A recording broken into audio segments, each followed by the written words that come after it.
So today's this session is on batteries, interrupts, and low power computation in IoT.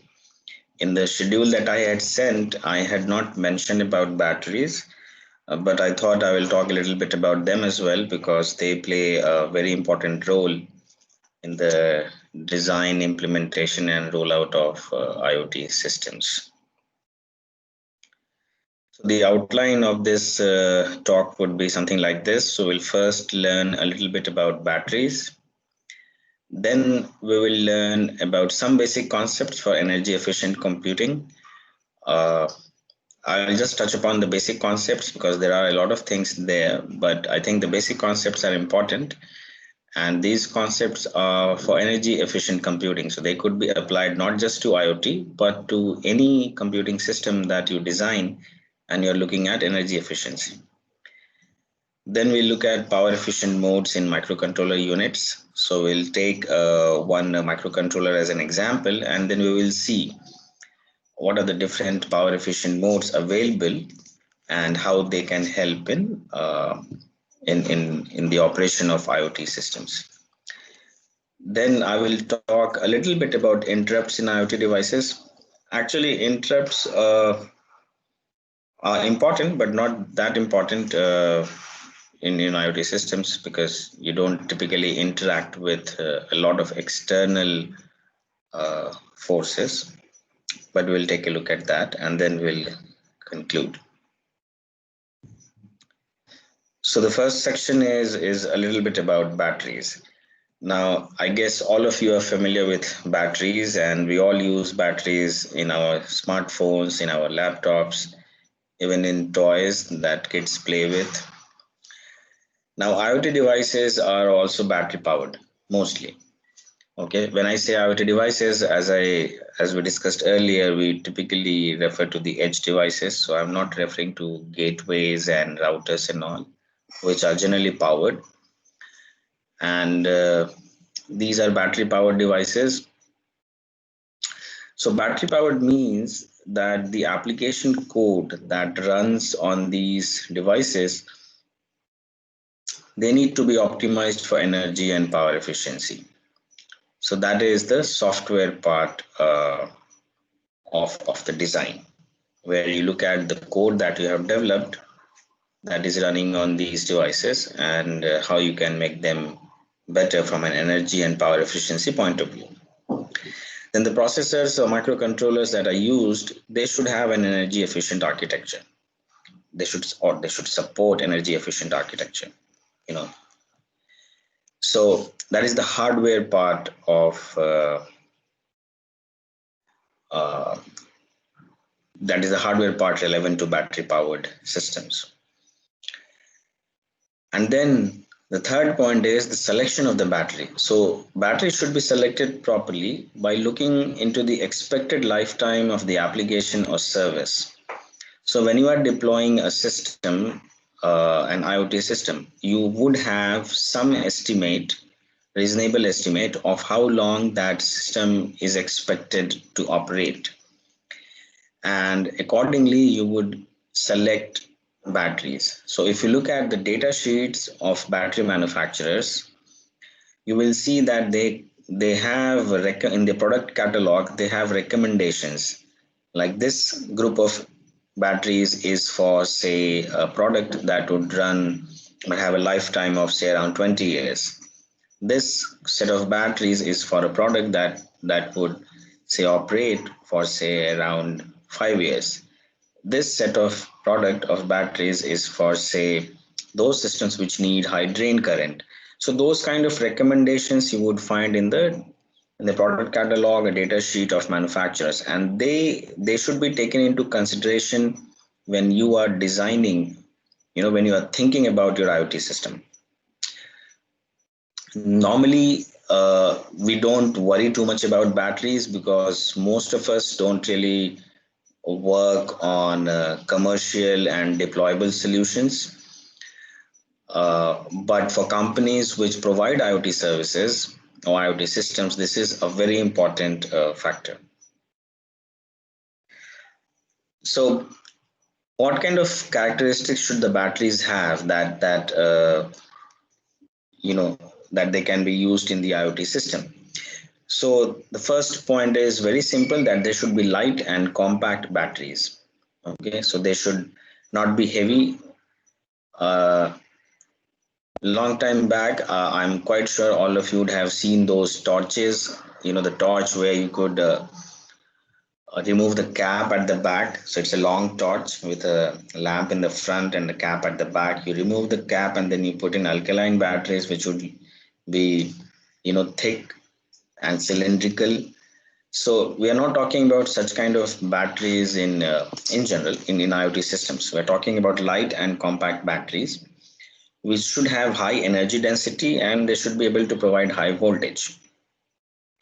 So energy density is energy per unit of volume. So it refers to the size, and then they should give you the necessary voltage that you need to operate your system. So lithium batteries or primary alkaline batteries are typical choices. Lithium ion batteries you can find today even in your laptops. That's because lithium batteries can provide high voltage because of lithium as a node.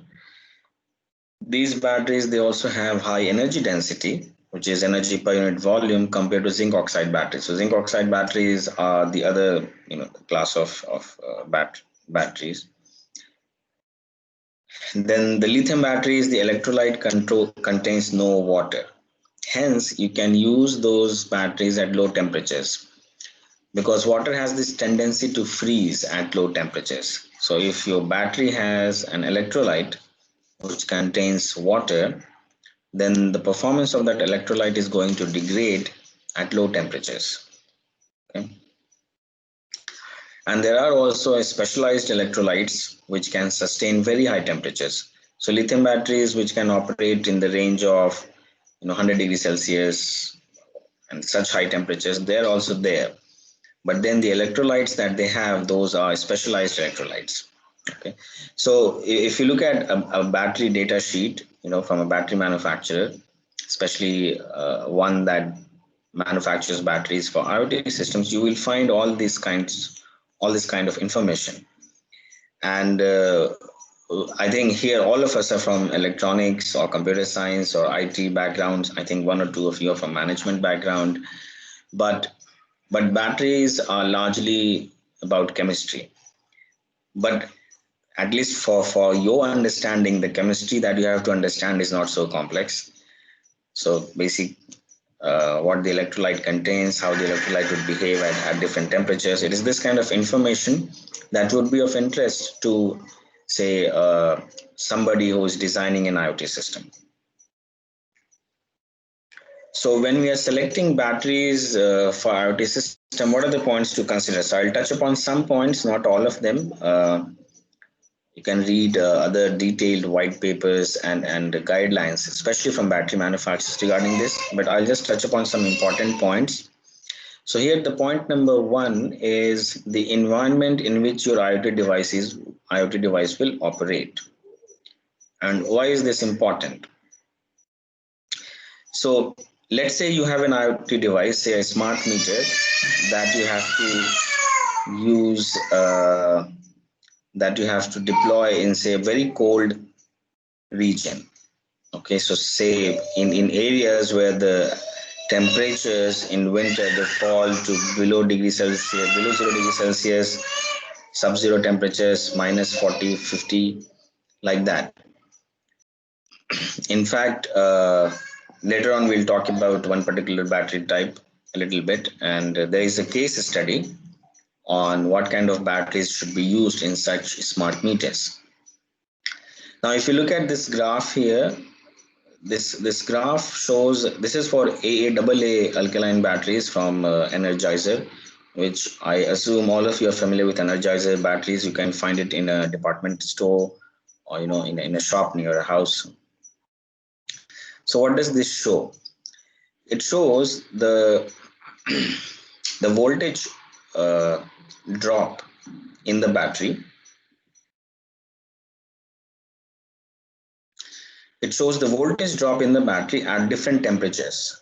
Okay, and then it shows how much time it takes for the voltage to drop from, say, its original 1.5 volt to say 0.8 volt, almost half. Okay, so at minus 20 degrees Celsius, a AA battery will drop from 1.5 to 0.8 in roughly 1 hour. Okay, which means the output that is available to you will be 0.8 and not 1.5. At 0 degrees Celsius, it would drop in roughly 3.75 hours, and at 20 degrees, it would be around 7 hours. So, so depending on the temperature range, in which your IoT device is expected to operate, these factors need to be taken into account. Now, this drop doesn't mean that there is a loss in the capacity of your battery. It just means that you are not getting the voltage from the battery that you should be getting. And this, why does this happen? So it's very simple chemistry. At low temperature, the diffusion process is slower. Okay, so the chemical reaction is slower. Now, because of slower chemical reaction, the potential that needs to be generated, which will become available as a voltage on the terminals of the battery, it takes more time. Okay, so because of slower chemical reaction, this is the problem. Okay, and this kind of problems also affect non-IoT devices. So if you have used, I'm quite sure all of you would have used handheld cameras. Okay, and if you take your camera to sub-zero temperature, say in minus 10, minus 15, and you try to operate it, you will find it hard. Your camera wouldn't turn on. Okay, that's because those cameras, they use high drain current. Okay, they need high drain current, but when the battery voltage drops like this, the drain current is not available. The necessary drain current for the camera to operate is not available. Okay, and that is why your camera begins to freeze, or it doesn't respond to your actions on the buttons on the camera. But when you bring it back to a normal temperature, then after a while it just begins to operate as it is expected to operate. So that's because of the battery. So battery has a very important role here. Is another point which is related to storage temperature effect, okay, on capacity. So if you're not using the battery, what happens to the battery? Okay, and so here what this graph shows is that, say your initial service is say 100% of the battery. Okay, and then you have stored your battery at 40 degrees Celsius. Then in around 6 years time, its capacity would reduce by almost 25%. Because it would be like 75% of its initial capacity. At 20 degrees Celsius, it would take maybe 10 years to hit 80% of the initial service. And at 0 degrees Celsius, it's around 95% in 14 years. So the storage temperature of your battery, when you're not using it, affects the capacity of your battery. So when you maintain spares of the batteries, or for deployment in IoT systems, you have to take into account the storage temperatures effect on the capacity of the battery. So there is the effect of the the temperature of the operating environment of your system on the battery. There is the effect of the storage temperature on the capacity of the battery, and there is of course effect of how much current the system is draining from the battery on the capacity of the battery. So this is an important point. Now I'll just show you two, just for your information, I thought I will include this slide which shows you cylindrical primary lithium cells of two types. One is a bobbin construction and the other one is a spiral construction. This comes from a company called Saft Batteries. So Saft Batteries provides different kinds of batteries for IoT systems. Okay, and both these constructions have their benefits and drawbacks. Okay, which I won't get into, but you can look at the link here that is given at the bottom, and you will find more interesting information about why one is a bobbin construction, whatever they call it, and why one has a spiral construction where the electrolyte is, if you look at the electrolyte, it's interspersed with separator and carbon catalyst.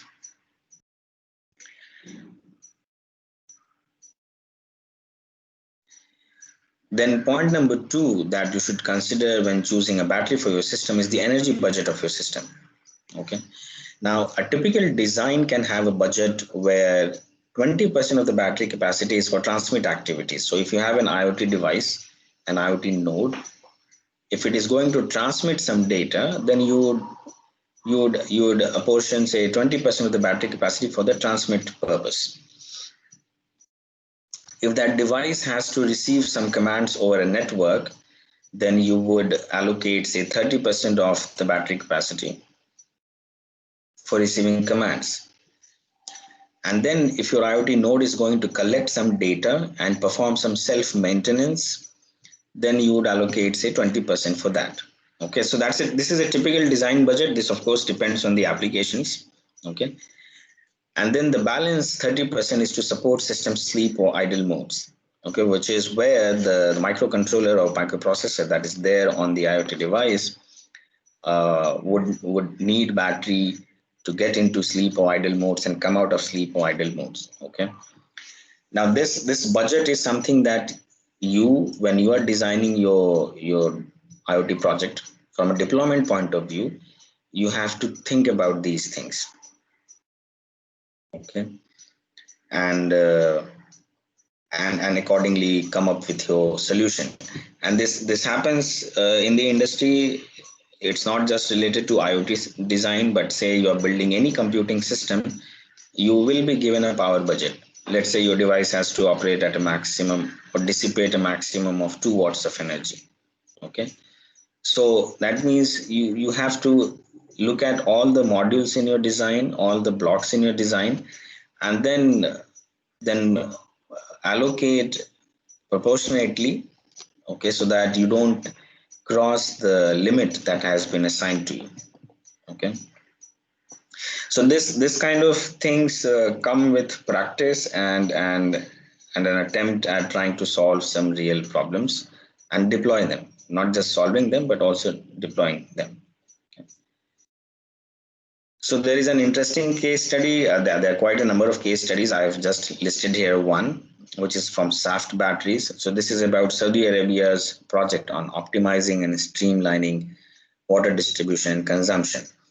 So I'll just read here the text that I took from the case study itself. That by sensing and monitoring high frequency vibration in the water distribution network, the watch meter, it is the name for the IoT device, units monitor consumption patterns without having to break into water mains to install an inline meter. The result is that customers can monitor and control their own consumption. Okay, so this watch meter is an IoT device which is sort of fixed on the surface of the pipe. Okay, on the exterior of the pipe.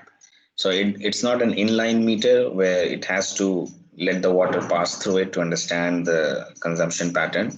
Okay, but it looks at the vibration, the high frequency vibrations on the pipe. Okay, and the vibrations happen if say you are running water at a very high speed.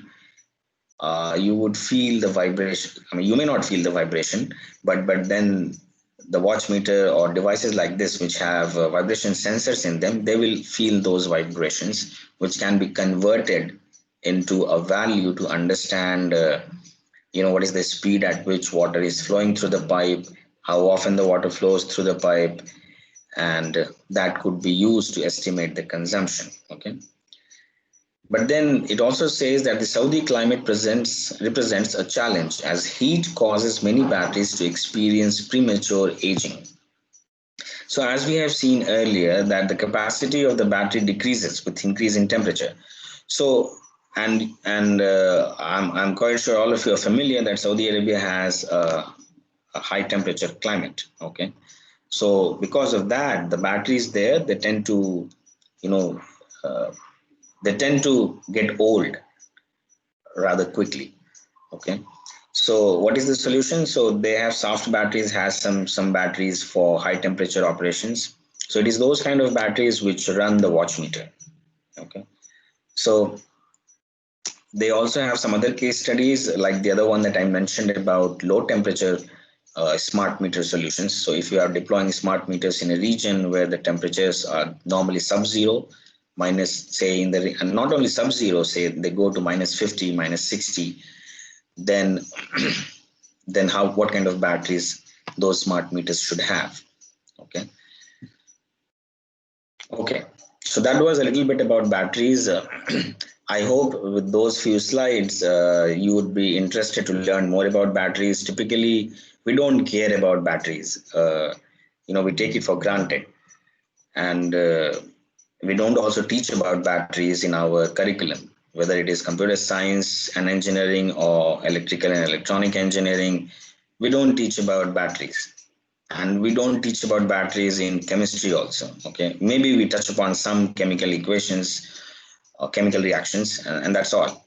But how is a battery, a system which is essentially an electromechanical electrochemical system, is put together, and how it can affect the operation of an electronic system or a computing system, that we don't typically touch upon. But my motivation behind sharing those few slides with you was so that you get motivated to go and read more about them, and maybe you can teach your students about those things in your lectures. Okay, next we'll talk about some basic concepts for energy efficient operation of systems. So why are we looking at energy efficient computation or operation? Because computation can be expensive. And when we say computation is expensive, it means you would need more processor cycles to finish a particular instruction, or essentially more processor cycles to finish the computation. Now, more processor cycles means more energy is being consumed. And this in turn means that the battery would drain rather quickly. Okay. Examples of expensive computation include multiplication, division, transcendental functions like sine, cos, log. Okay, and in multiplication and division also, it is not typically the integer multiplication or integer division. It is generally the floating point multiplication or floating point division. So if you looked at my slides yesterday from the talk on IoT challenges, and I talked about how the number system that you use, the number representation system that you use, has an effect on the computation needs. So it's the same concept, because if you have floating point multiplication, floating point division in your application, you would have to implement floating point multiplier, floating point divider, which are not as simple in design as an integer multiplier or integer divider. And as a result of which, they consume more energy, they may take more cycles to finish. So they are expensive computations. And transcendental functions, finding the sine of a number or cos of a number, they are not simple, right? You can take an expansion of sine x, or you can take an expansion of cos x, and you can terminate your computation at some point. That's one way of doing it. Now that would be an expensive process. So typically what is done for transcendental functions is you use lookup tables. So whatever is the range of input to your sine, you divide it into some groups, and then you for those groups you have one value that you want to assign to them. So it's essentially a table. You are using a table for sine, or table for cos, or table for tan, or all such sorts of transcendental functions. So these kind of operations can be expensive. So we have to find ways to make them inexpensive. So one way, and especially with integers, I mean, integer is of course not as expensive as floating point, but still integer can itself be expensive. So here is some method about replacing multiplication with a series of shift and add where possible. So here example is a equals b times 4, which is equivalent to b left shifted by 2 bits. So instead of using an integer multiplier to multiply b by 4, what is being done here is b will be left shifted by 2 bits. Okay, and you will get the result. In the next example, d equals e by 4, instead of dividing using an integer divider, you can simply write shift this by 2 bits. Okay, so when it is a power of 2, it is much easy. You can simply left shift or right shift. Of course, if it's signed integer, then you have to be careful. If it is unsigned integer, no problem. But if you are using signed integers, then you have to be a little bit careful when you do this kind of operations. Here is another example where the multiplier is not a power of 2, it is 10. But this is equivalent to 8b plus 2b, right? 10b equals 8b plus 2b. So 8b will be b left shifted by 3 bits and 2b would be b left shifted by 1 bit. So b times 10 is equivalent to this operation where you have replaced the multiplication operation with shift and add. Okay. Because shifting is generally, it's not at all expensive, it's quite cheap in general. Okay, and addition is cheaper than multiplication. Now these are software methods. Okay, when you are doing this in software, you don't have to do this yourself. Generally your compiler will implement such optimizations. Okay, that's because you should not be writing code like this in general, because on the target microcontroller or microprocessor, writing your code like this, what I have shown here. Okay, on the target microcontroller or microprocessor, this operation shift plus add may be equivalent to just the multiplication itself. Okay, so it is better left to the compiler to to evaluate whether replacing this multiplication by this series of shift and add is going to benefit or not. Okay, so today most modern compilers are smart enough to carry out these kind of optimizations. Okay, only if say the compiler, once you have compiled your base code, which is say b times 10 as an example, and you don't get the performance that you need, then maybe your compiler hasn't done it, so you may have to do it yourself.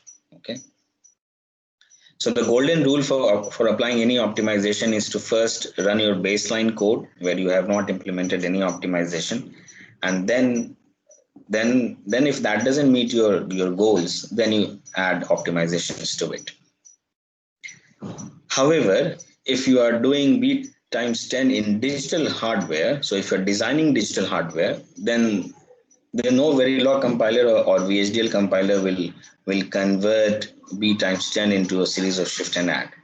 Okay, so digital design is different from software development.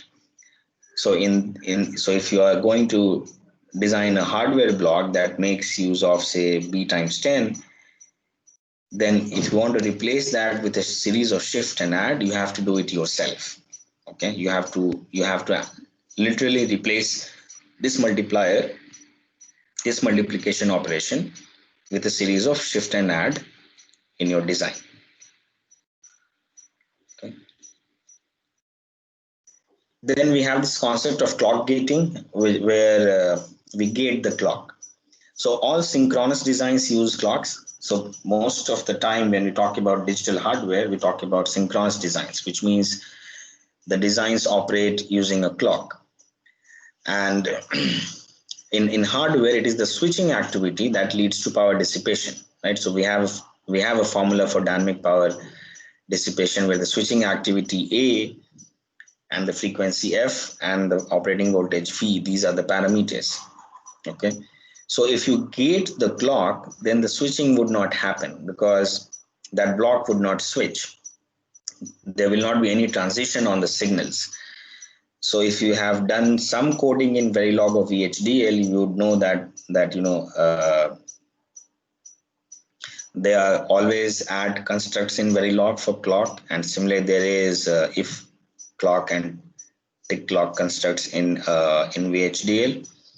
So if you gate the clock, which means the clock is not reaching its destination because you have gated it, okay, then whatever is the destination, that block, there will not be any switching activity there because it can't operate without a clock. Okay, so this will reduce power dissipation in your power consumption and dissipation in your design. Now, clock gating circuits, the designs you can read up on your own. I won't get into that, but this is a concept. And the simple thing, if somebody says, is you have an AND gate to which you have an enable signal and a clock signal as input. So when the enable signal is there, the clock is at the output of the AND gate. When the enable signal is not there, the clock is not available at the output of the gate. That's a very simple design of clock gating. But in real designs, you may have to do a separate latching of the enable signal so that you maintain the transition of the clock from present to absent is smoother instead of being abrupt. Because if that becomes abrupt, the logic that is taking clock as input, its outputs and its operations will become indeterminate. Next is power gating, which is similar in concept to clock gating, but instead of getting a clock signal in power gating, we get the power. When we say we get the power, what does it actually mean? It simply means you get the current that you are supplying to a circuit block. So when you power gate, you shut off current supply to parts of a circuit or blocks in a design that are not in use. Now, because there is no current, there is no power consumption there or dissipation. Okay. But power gated modes have to be even more properly managed. Okay, so when you have power gated modes in your microprocessor or microcontroller, we'll see some examples later on. The entry into those modes and the exit from those modes, they have to be properly done. Okay, because it is essentially, you can think of like you are running a program, okay, and then your microprocessor or microcontroller enters a power gated mode, say a sleep mode or something like that. Then what happens to the state of the program that was in execution at that point in time when the device entered, say, a sleep mode? When the device would wake up from the sleep mode, what would be the state of execution of the program? So these factors make the entry and exit into power gated modes more complex. Okay, and that is why they need to be properly managed. So all modern microcontrollers have relevant bits and other things to take care of such modes. Then off-chip read-write bandwidth. Now, if you have data which is off-chip, so present on say DDR memory, then that would, so the read or the write to memory would lead to power consumption and dissipation. Okay, so one way to manage that is to reduce your off-chip memory access. Because your processor is accessing DDR, reading from it or writing from it, so it's spending cycles performing memory read or memory write. So we want to reduce those cycles. Okay, then that would reduce the power consumption or dissipation of your microprocessor. Now, in many IoT devices, you may not have off-chip data on DDR memory, as we saw earlier yesterday in some IoT devices, like for instance, the Amazon Smart Dash button, then Amazon Echo Dot. Okay, but then they are transmitting data over a network. Okay, so the network transmission of data, that will also consume energy because your device is acting as a transmitter. So in order to transmit something, it needs to reach a certain power level to be able to send the data out. Okay, so if you minimize the network transmission, you would be saving on your battery life. So one typical example is, all of you would have seen these CCTV camera systems. Now CCTV cameras, what do they typically do? They capture a feed, a video feed, and they send that video feed to a central room where somebody looks at the feed. Now that transmission could be wireless or that could be wired, but in any case, the transmission is initiated by the camera. So it's a drain on the camera's battery. Okay, and if you look at SAFTA and such other companies which manufacture batteries, you would see that they have recommendations for batteries for surveillance systems, or cameras which are used in surveillance systems. Now if you could cut down that transmission, okay, then you are saving energy, okay, and you are prolonging the life of the battery on the camera. That is also one motivation behind edge intelligence. In IoT, people talk about edge intelligence, where what needs to be transmitted is determined on the IoT device itself. So the camera itself would be smart enough to figure out that it doesn't need to send the entire video feed to a central control and command room, but it can identify regions of interest, objects of interest, etc., in the video feed itself, and then send only the necessary information to the control and command room. Okay, so now it has cut down, that way it will cut down its transmission, so the energy needed to transmit, but then it will add some energy needed to do the computation. So it has to do the computation on the video feed to identify what is of relevance and what is irrelevant. So that is where some of the techniques that I mentioned earlier with respect to software related energy efficient computing, and there are many other techniques, they can be applied. So yesterday some of you mentioned about approximate computing. So approximate computing is another way of reducing the energy consumption. In fact, that whole field of approximate computing came out of this concern for high energy consumption and how to minimize it, how to reduce it. So certain kinds of applications can tolerate errors. So like say you have a video feed. If your video feed, you want to identify how many people there are. If say there are 100 people to be exact, and you say your camera says there are 99 people, it's fine. It's only a difference of 1% or 98, or 101, 102. That kind of error can be tolerated because that is minimal, and that is it is in the still same ballpark figure of around 100, which is what you are interested in. You are not interested in the exact number, but in a more accurate estimation of the value. So such kind of task can be done in the camera itself, and that is where methods to optimize your application software from an energy efficiency point of view would need to be applied. Okay.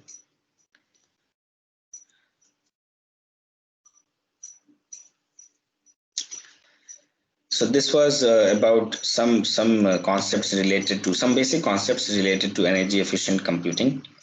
Next, we will take a look at power efficient modes in microcontrollers and microprocessors. So we'll take the example of Atmel Smart ARM MCUs, the 4L series. I've taken the 4L series because that series has it has more examples of modes, low powered modes. The data sheet and all, I'll give you the reference so you can also read up about that. So so the one mode of operation is active mode, which is a normal running mode. Now in a normal running mode, the core clock, which is the clock that runs the processor, okay, so that clock is coming from the RC oscillator. So you have an RC oscillator input to your microprocessor or microcontroller. Okay, so the RC oscillator will be on the PCB board, and that will drive the core clock pin of the processor. So your core clock, or say the clock pin, will be running based on the frequency of the RC oscillator. That's the active mode or the normal mode of the MCU. Then we have low power modes. So the first mode is sleep mode. Okay. Now sleep mode, you would also be familiar with in your with such observations in your laptop, where your laptop is put to sleep by the operating system.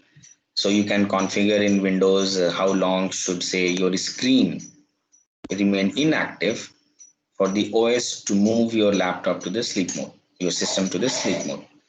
So such configurations are quite common. Now in MCUs,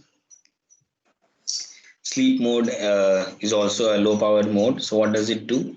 It optimizes power consumption of the device versus response time. So,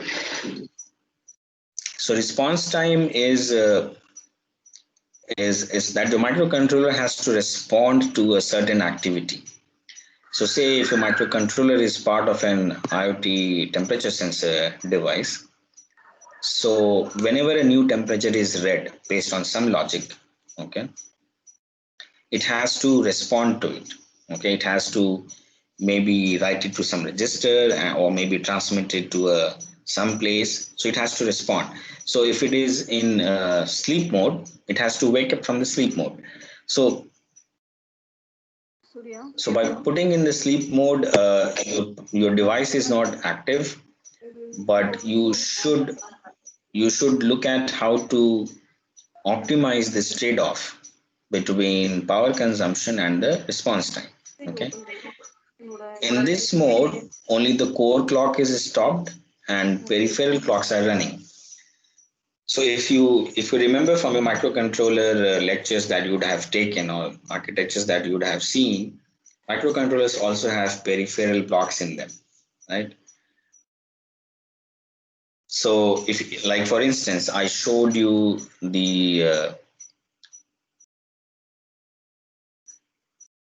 one processor yesterday as part of Amazon Echo Dot. It was a TI processor, a TI media processor. That processor had an ARM processor. It had a UART interface. It had USB interface. It had, I think, I2C interface also. So those peripheral interfaces, some of them, not all of them, they also need clock. Okay, so those are the peripheral clocks. So when your MCU goes to sleep mode, what you are doing is you are only stopping the core clock, which is the clock that is running the core processor. So the fetch, decode, execute, that part of your processor is not going to work. But the peripheral clocks, the clocks that are driving, say, the interfaces and all, they are running. Okay. So in this case, the current consumption is application dependent, because if your application is using heavily the peripheral blocks, okay, then it will be using the peripheral clocks heavily. So it will still be consuming power there. But if your application is such that it makes more use of the core and less use of the peripherals, then by stopping the core clock, your current consumption will reduce. So that is why it is said here that it is application dependent. And that means that if you have an application in mind, you have to understand very clearly where in an MCU your application is going to run more, or what features of your MCU, your microcontroller unit or your microprocessor, the application is going to use more, because that will help you in determining whether it should be put into sleep mode or not, and whether, accordingly you should stop the core clock and let the peripheral clock run. Then the other mode is wait mode. Okay. So wait mode achieves very low power consumption, but in this case, the device is in a powered state for a startup time of less than 10 microseconds. Okay. So your device is still powered, okay, but it remains in a for a startup period of less than 10 microseconds only, okay. So here the clocks of the core, peripherals and memories, they're all stopped, okay. So none of the clocks are working, but these all these blocks, your core, your peripherals, your memories, on chip memory, they are still powered. So there is no power gating here, okay, in the wait mode. It's only the clock. Similarly, here also in the sleep mode, it's only the clock that is being gated. Otherwise, the device is powered. In wait mode also, your clocks are stopped, which means they have been gated. But these components, the core, the peripherals and memories, they are still powered. Okay. Then the other mode is called retention mode. Okay. So retention mode is similar to wait mode in terms of clock configuration, but but this is the lowest power configuration where the internal SRAM and register contents of the core domain are preserved. Okay. And the difference between retention and wait mode is that sleepwalking is not supported in this mode. So the sleepwalking term that just appeared here out of nowhere, that is related to the process of how a processor or a microcontroller wakes up from a low power mode and goes to the active mode. Okay, so it has to go through a certain number of stages. Okay, like when a human being, when a person wakes up in the morning, immediately after waking up that person can't start working, right? That's, I mean, in general that's not possible. That person has to go through a certain phase transitions, so that he or she is in the proper frame of mind to start working. So it's the same concept here, where the processor has to, once it wakes up from one of these low power modes, and before it starts in its active mode, it has to go through a certain number of steps. Okay, certain, you can call those steps as stages, you can call those steps as states, like states in a finite state machine. Okay, so here the difference, at least in ARM, in Atmel 4L series smart ARM MCUs, between retention and wait mode is that sleepwalking is not supported. Okay. Then the other mode is backup mode. Backup mode is where the core domain is powered off. Okay. And only backup domain is kept powered. Now this is power gating. This is not clock gating. This is power gating. Now once you have power gated the device, the clock has no effect. Okay. Because your domain, your block in your MCU, in your microprocessor or microcontroller is no more receiving the power that it needs to operate. So transistors don't have their VDD supply available. Okay, so this is also the lowest power configuration. Here also the internal SRAM and these registers of the core domain are preserved. And this last point I think is not related to backup mode, but this I will change when I send you the slides. That last point is related to the retention mode. Okay, but here the main idea is in backup mode that the core domain is powered off and backup domain is kept powered.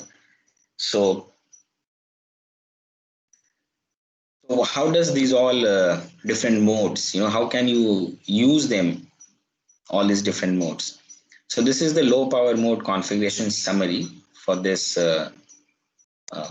Atmel Smart ARM MCUs. Here so these are the modes in the first column. The second column is your mode entry. So how will it enter this mode? Okay. Then wake up sources. Under what conditions your MCU will wake up from any of these modes? Then what is the status of the core domain in these modes is in column 4. And what is the status of the backup domain in any of these modes? Okay. So if you see here in the mode entry, there is something called WFI. That WFI stands for, it's an instruction. It is wait for interrupt. Okay. So your microcontroller or microprocessor has to execute this instruction, wait for interrupt, and then these bits like sleep, deep bit, some backup bit, And then here for every state you have a set of bits. Those bits have to be configured in either zero, uh, those bits should be either 0 or 1. Okay, so this combination of wait for interrupts instruction plus the status of these bits defines the mode. Now if you take the sleep mode as an example, when will your processor or microcontroller in this case wake up from it? It says any interrupt.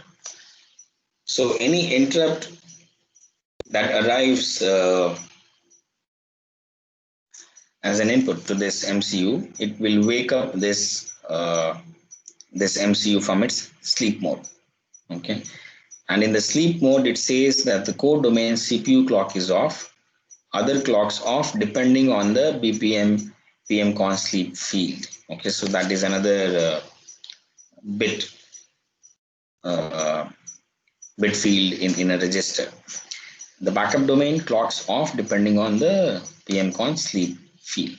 Okay, so you can see that essentially the sleep mode is clock gating.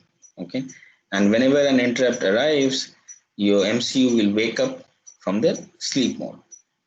And how will the MCU enter the sleep mode? By executing a wait for interrupt instruction and by setting these bits to their corresponding values.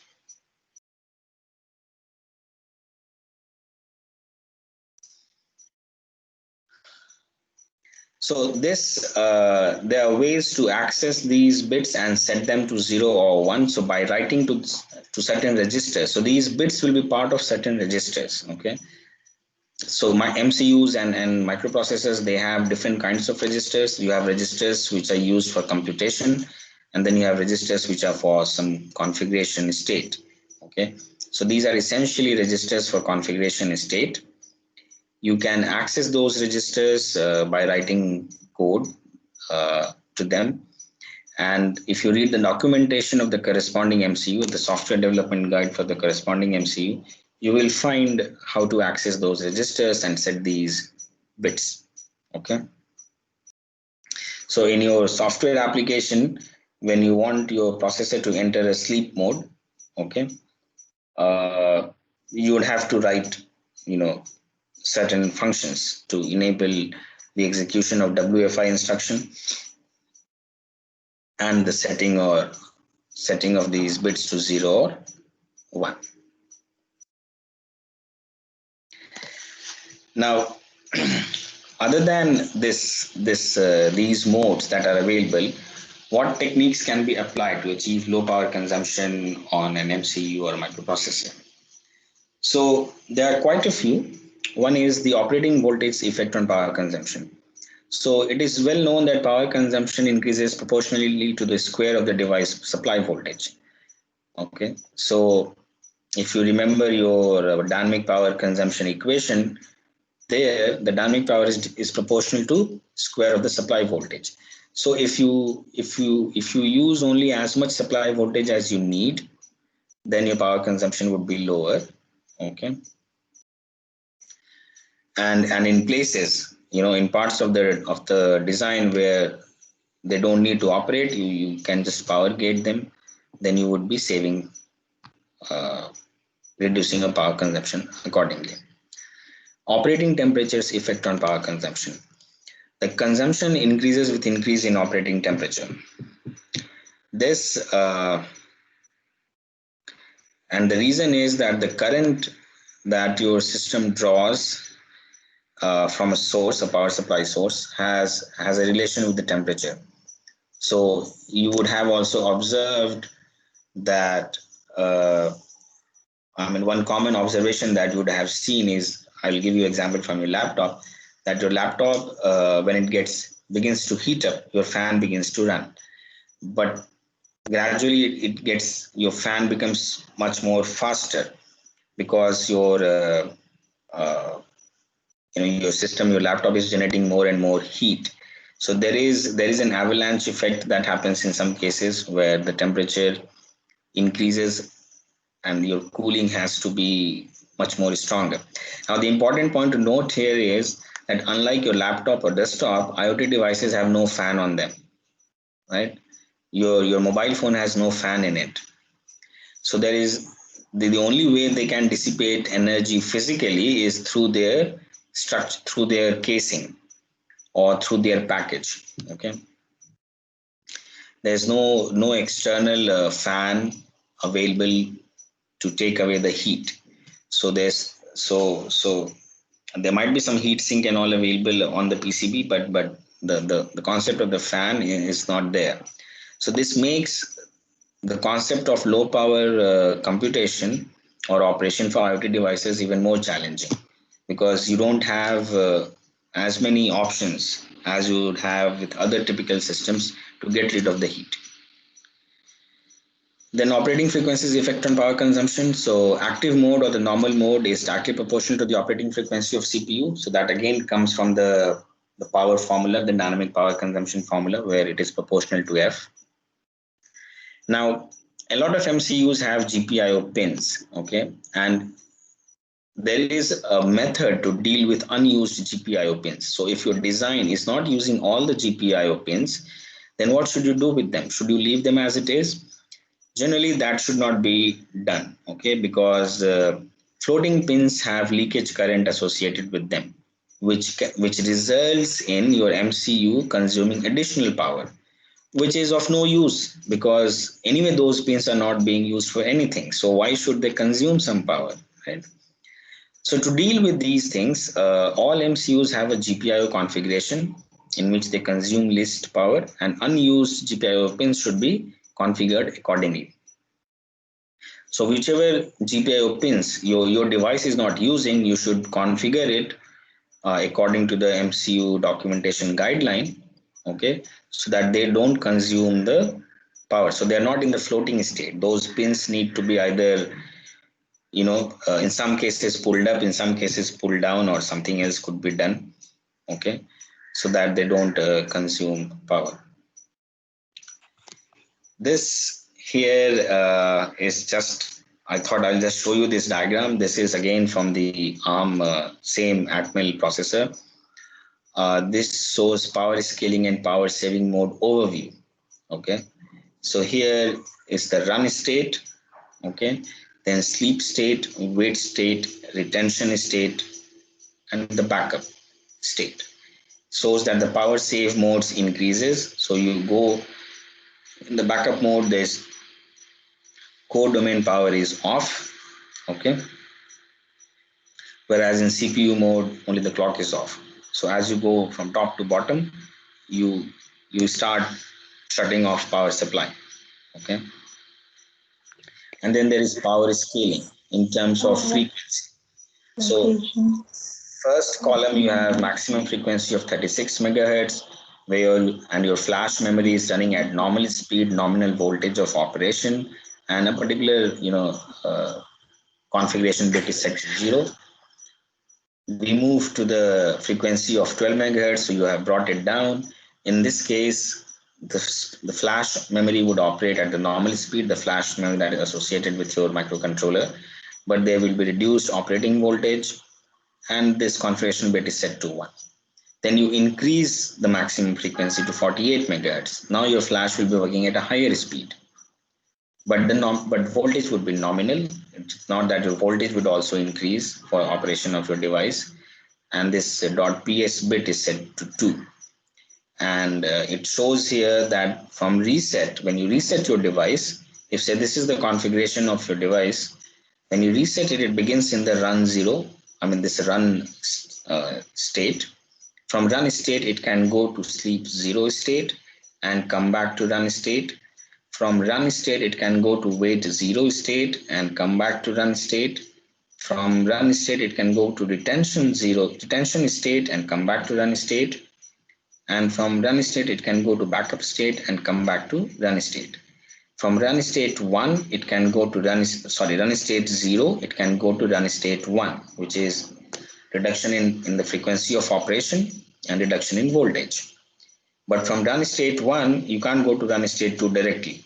You have to go from run state 1 to run state 0 first, and then from run 0 to run state 2. Okay. Similarly, if you look at just the first column, from run 0 state, you can't go to wait 0. You can go to wait 0 state directly. Okay, but from sleep 0, you can't go to wait 0 directly. From sleep 0, you have to come back to the run state and then go to the wait state. So, this state diagram, in some sense, this is a state diagram, or you can say this is a flow chart, which it tells you that how your device, your microcontroller, microprocessor can transition between different states. Okay, and it is not that from one state to another transition is always available. Like you can't go from sleep 0 to wait 0. You can't go from sleep 0 to sleep 1. If you have to go from sleep 0 to sleep 1, you have to go from sleep 0 to run 0, from run 0 to run 1, and from run 1 to sleep 1. So this kind of arrangement would be there for different kinds of MCUs from different manufacturers. So you have to look at their data sheet and accordingly write the code for it in your application so that the necessary states are activated. Okay. So that was all about low power modes and other things in microprocessors. I will quickly touch upon interrupts in IoT devices. So what are interrupts? So generally interrupts are external events that need immediate attention of the microprocessor or microcontroller. For instance, when a temperature senses temperature and it wants to notify the microcontroller. Now that means that your interrupts can force an MCU to come out of its power saving mode, isn't it? Because if it doesn't come out of its power saving mode, it can't go into its run state and can't execute any instruction. So what is important here is to understand that the execution of the instructions, most of the instructions, all instructions will happen in the run state. Okay, but in some other states, sleep and wait, only a very limited number of instructions could be executed, mostly corresponding to the state itself. Okay, so you can't at least in MCUs, you can't perhaps do a multiplication while your processor is in a sleep state. Okay, it has to come to the run state to do the multiplication. So that is what this point here means, that your interrupts, because when you have an interrupt service routine needs to be executed, and that ISR will have some operations to be carried out. Now, for those operations to be carried out, the MCU has to come to its normal run state, or come out of its power saving mode.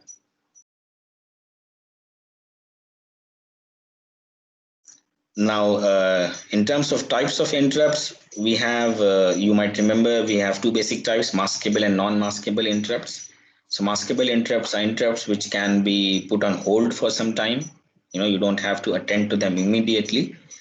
Whereas non-maskable interrupts are interrupts which cannot be masked. When they arrive, the MCU has to just respond to them. There is also interrupt request, fast interrupt request. These two you will find in ARM architecture. Okay, so the difference between interrupt request and fast interrupt request is that if it is a fast interrupt request, then your microprocessor has to execute the ISR quickly. Okay, and why is this in place? Because you see, when an interrupt arrives, I will show you how the interrupt execution happens. A general case. The ISR execution will have a certain latency associated with it. Okay, and that latency may not be acceptable to the device that raised the interrupt, or to whatever is the external thing that raised the interrupt to your MCU. Okay, so to address that concern, there is this concept of fast interrupt request. Each MCU maintains an interrupt table and also a list which contains the beginning addresses of ISRs corresponding to different interrupts. Okay. So this, what you saw on this slide, this I think all of you would be more or less familiar. But what you may not be familiar with is this. Okay, so this flow chart here shows the interrupt entry sequence on Cortex R4. Okay. I will just show you this, not get into each and every detail of each and every block here. This is from the Cortex R4 Technical Reference Manual. So initially we have this interrupt controller handshake. Okay. When this handshake is true, then it looks for, okay, that means there is an interrupt. Okay, and then whether it's a fast interrupt request or normal interrupt or interrupt request. So there are some logic is defined here. Accordingly, the execution and setting of some program control. Sorry, not program control. This is PC program counter, but here setting of certain registers, etc., is done. Okay, and then execution happens. Okay, if it is true. So this all of this typically, like what you see here, this you don't have to do yourself. Okay. When you generate, when your program has interrupts, okay, you will be using some, let me put it in very simple way, some functions or libraries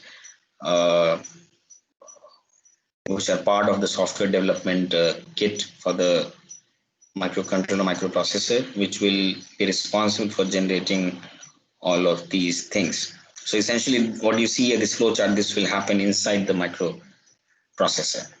Okay, so this will, whenever an interrupt arrives, this flowchart sort of will be executed. The typical scenario for interrupt processing is this. It's a very simple thing. So this here is your normal program execution. So let's read this figure left to right. Okay. So your program is executing normally. So your MCU is in user mode. Most microcontrollers or microprocessors have two modes, user mode and kernel mode. Okay. So it is in user mode that user applications run. Okay. So it is running. Then at this point here, an interrupt has arrived. So what happens is that the state of the execution of the program is saved in some configuration registers. Okay, so that is your program status being saved.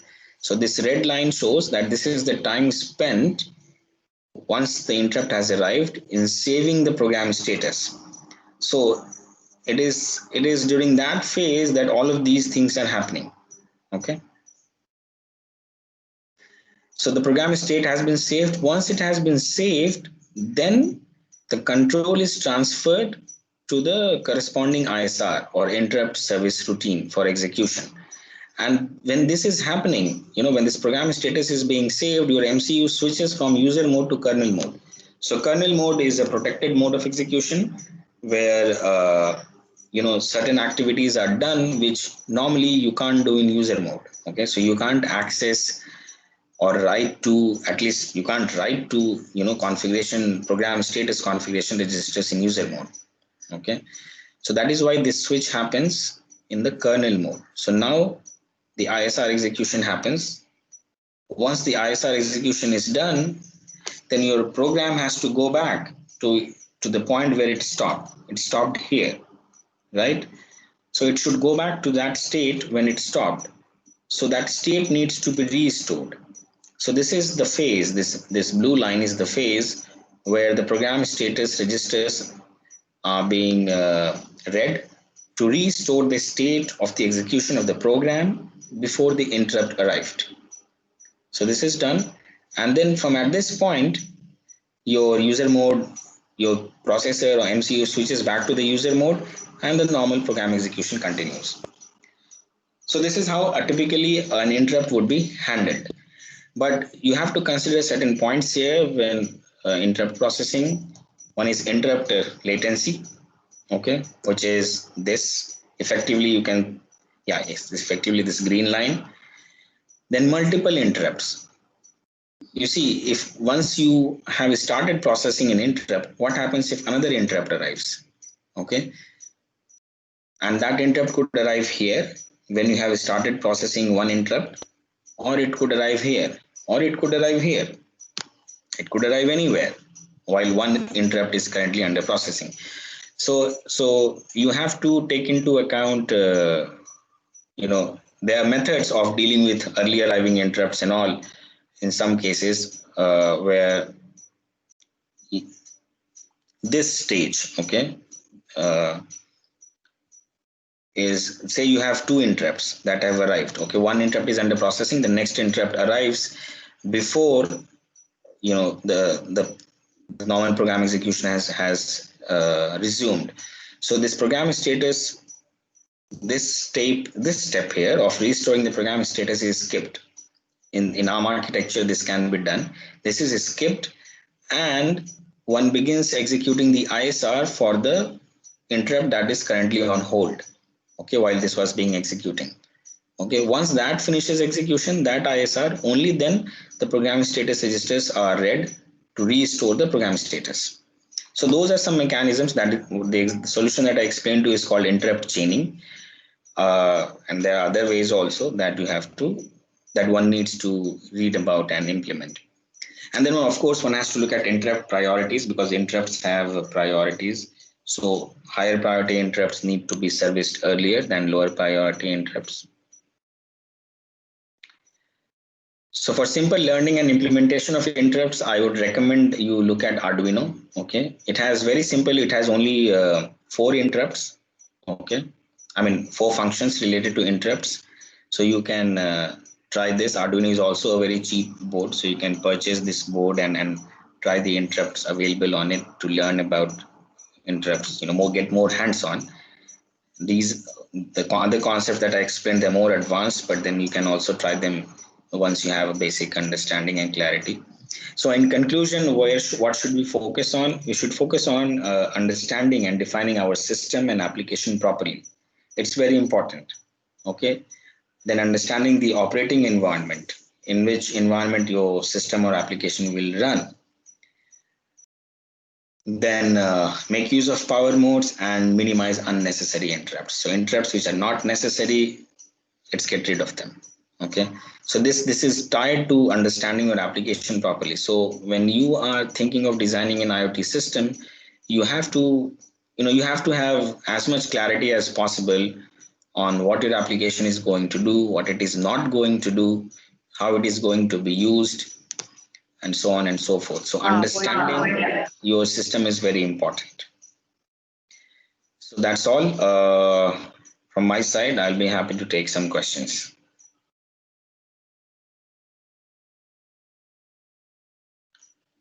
So any questions?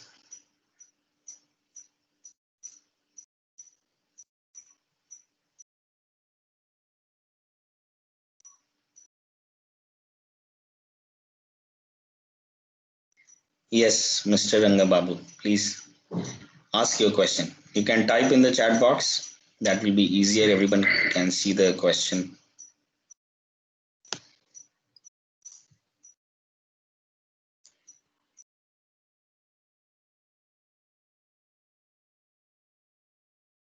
Or you can unmute yourself and ask the question. Yeah, is there any difference in interrupt execution system? Because ARM is having different variants of processors. So is there any difference in interrupt mechanism? So most microcontrollers make use of ARM architecture. Of course, there are others also which don't make use of ARM architecture. So there will be some differences in how interrupts are processed. But the basic concept of interrupt processing, the diagram that I showed to you, that is more or less observed in every architecture. But then how do you deal with, say, multiple arriving interrupts, or one interrupt is currently being processed and another interrupt arrives? So what are the methods to deal with them? This can vary from ARM architecture to, say, some other architecture. You take non-ARM MCUs and all. So some differences will be there.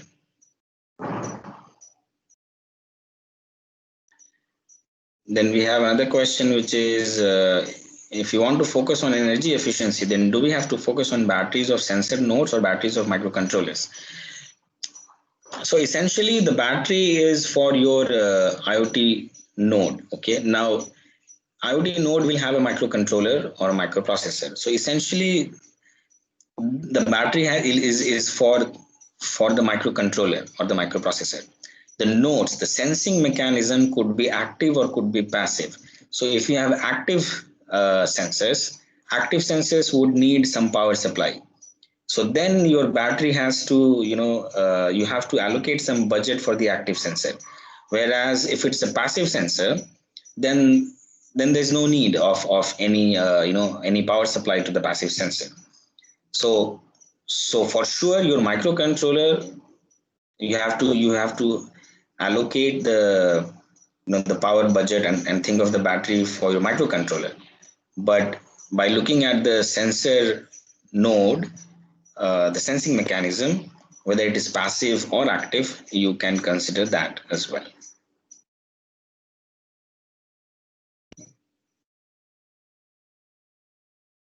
How to avoid interrupts?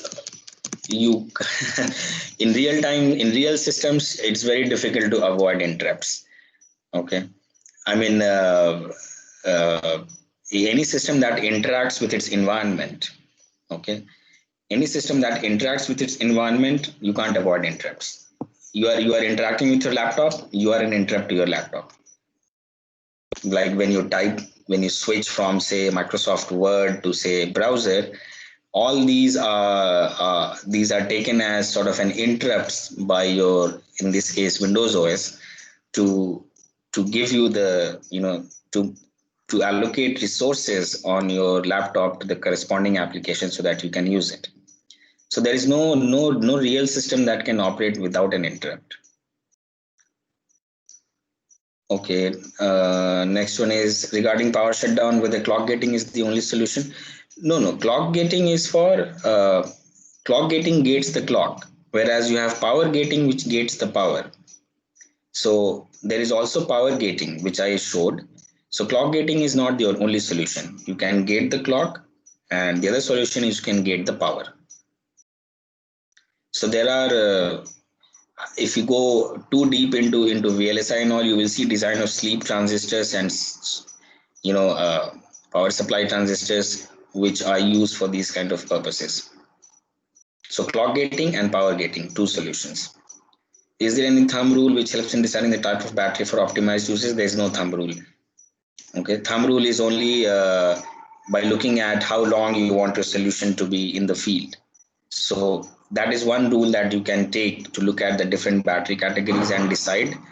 And then after that, it's largely the temperature environment in which your battery is going to operate, your system is going to operate. So temperature environment in which your system is going to operate, the expected lifetime of your application, these are the 2 or 3 ideas that can help you narrow down your search for batteries.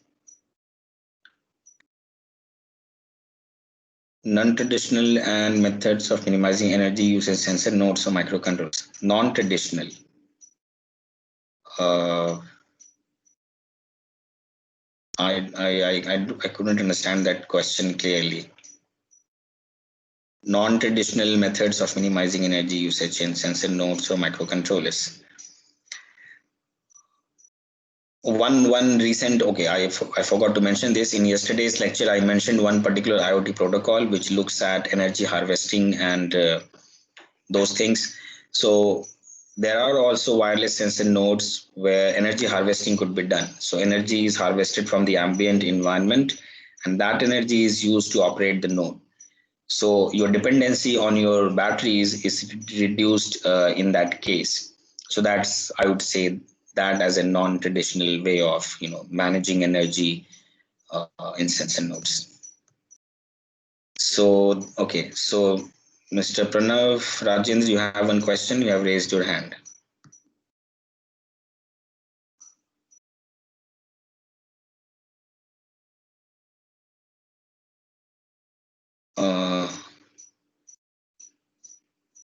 Is there any tool for simulation and design of battery? Yes, there is. I can send you. There is something called Battery University. Okay, I'll send you the link in the chat, and I will send you all this link when I send you the slides. So Battery University is a very good website. You should go and read about it.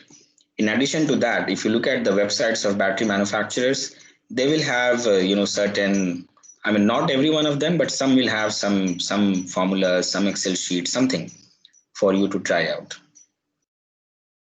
Okay. Then any tool, yeah, for designing a simulation of battery, I think that is what I answered. Then can we use human generated voltage like ECG, EEG voltage for sensor node supply without any external supply? Well, you can try, yes. In fact, there is research on capturing your human brain signals, EEG signals, and using them to to do some activity on the screen, like moving your mouse or cursor. So it's not really capturing the, I mean, whether you can take this signal and use it to create energy, or I wouldn't say create energy because energy can't be created, but to transform it into a state where this could be used to, say, cycle up a battery. I'm not sure whether that could be done or not, but that could be, an interesting question to investigate from a research point of view. Yeah, attendance link. So I will give you all your attendance link for this, for today's session. And you have to fill it up only once, not in every session today, but I will share in every session. So, if people miss out, they can fill it up. Next session will begin at 12. So we will have a 10-minute break, and please log in using the link for the second session that I had sent in the email. Okay. Is there any ARM simulation tool? For ARM, I think the best is you should use the Keil compiler. Okay. So you can request for Keil compiler's license from ARM, educational license from ARM, okay, or from Keil website also, and you can use that. So you will get access to a lot of libraries and information about how to program ARM microcontrollers and all. But other than that, if you look at Atmel website also, Atmel also has a number of resources on its website. Please fill up the form, and then we will meet up in another 7 minutes, okay, on link for the next session, okay. So then I will end this session. Thank you all. Please connect using the link for the second session. If there are any more questions, please don't worry, we'll take them. All questions will be answered. Yeah. Okay, please have a 10-minute break and we meet again at 12 p.m. for the next session.